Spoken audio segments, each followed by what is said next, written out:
Vamos lá, galera. Vamos aqui hoje tirar as dúvidas sobre limites, né? Capítulo de limites e continuidade. E a ideia é fazer assim bastante exercício.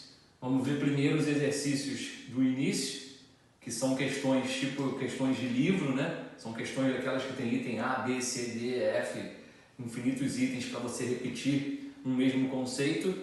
E mais para o final do capítulo tem as questões de concurso, que normalmente são questões que misturam conceitos.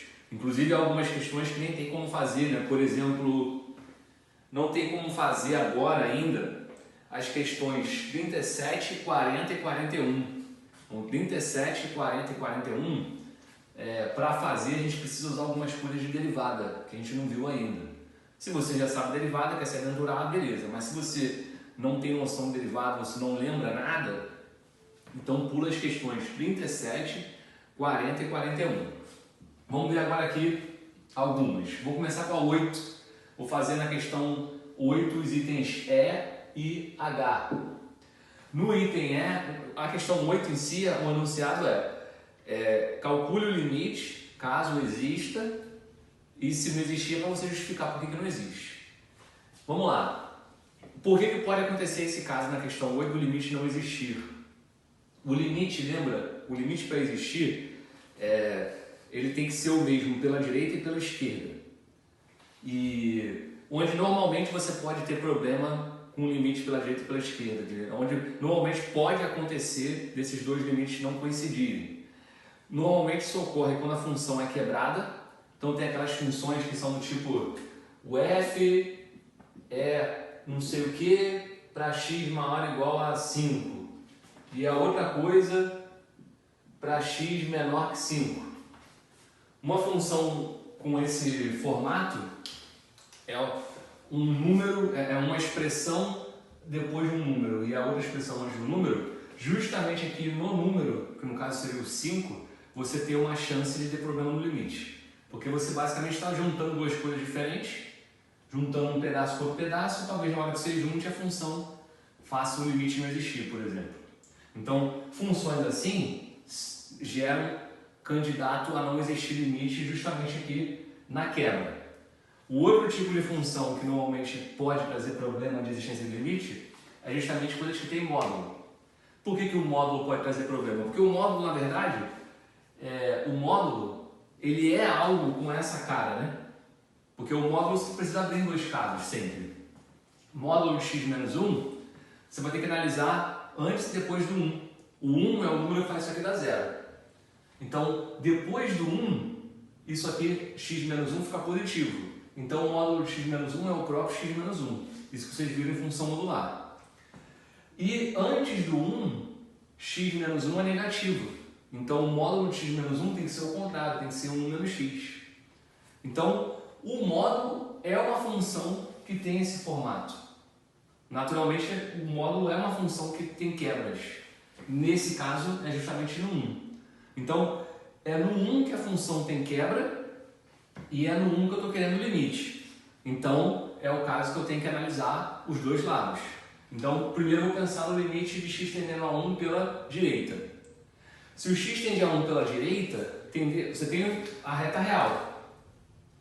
Reta real. Você tem o 1. Tender a 1 pela direita é vir aqui por valores maiores que 1, que seria 1 mais.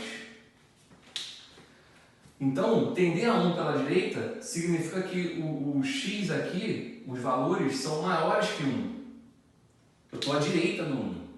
E qual é a expressão da função x menos 1 em módulo para valores acima de 1? É x menos 1 mesmo. Então, por isso que nesse caso, para 1 mais, eu substituo o módulo de x menos 1 pelo próprio x menos 1. O limite em si aqui, a conta é bunda, né? Porque não tem problema na conta. É x menos 1 em cima, é x menos 1 embaixo, você corta, esse limite dá 1. Porém, se você faz 1 pela esquerda, repare que se é 1 pela esquerda, eu estou aqui, ó, vindo pela esquerda, é 1 menos. Aqui eu tenho valores abaixo de 1. Isso que é a jogada. Antes do 1 menos é pensar antes do 1. valores menores que 1. E qual é a expressão do módulo para valores antes do 1? É 1 menos x. Esse que é o ponto. Nesse limite, eu uso x menos 1 em cima. Nesse outro limite, no lugar do módulo, eu tenho que botar 1 menos x. E embaixo não muda nada, porque embaixo não estava em módulo. É x menos 1, x menos 1. Mas em cima, eu mudo. E acaba então que corta agora. Vai cortar de novo, porque x menos 1 e menos x, mas esse cara é o simétrico desse. Então, na hora que eu cortar, desta vez eu obtenho menos 1.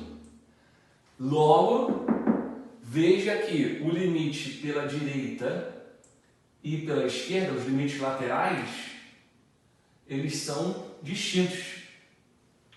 Se eles são limites distintos, então eu posso dizer que não existe o limite de x tendendo a 1, nesse caso. Então, calcule o limite, né? Se existir, se não existir, justifique. Então, esse limite não existe e eu estou justificando por quê. Esse limite não existe porque pela direita e pela esquerda os valores que eu obtenho são diferentes. Beleza? Para terminar essa 8, vou fazer também o item H, que agora tem uma pegadinha, né? Porque o bisonho olha essa solução e fala, opa, deixa comigo, deixa que eu faça a 8H. Aí ele acha que é só repetir tudo que eu falei aqui e concluir que na 8H o limite não existe também. Afinal de contas, está aqui a mesma coisa lá. Eu tenho olhos. Aqui, ó. Módulo de x menos 1 sobre x menos 1.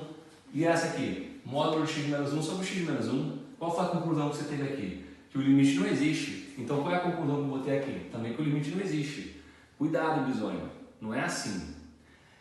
Nesse caso, observe que é x tendendo a 3. X tendendo a 3. Esta função, módulo de x menos 1, ela muda no 1. O que tem de mudança para ela é um pouquinho antes do 1 e um pouquinho depois do 1. O que acontece perto do 3? Perto do 3, eu estou inteiramente contido neste caso. Quando eu me aproximar de 3 pela direita ou me aproximar de 3 pela esquerda, pensando nesse desenho que eu fiz aqui, pensa no desenho que eu fiz. O 1 está aqui, que é onde a função tem mudanças. E o 3 está aqui na frente, à direita do 1.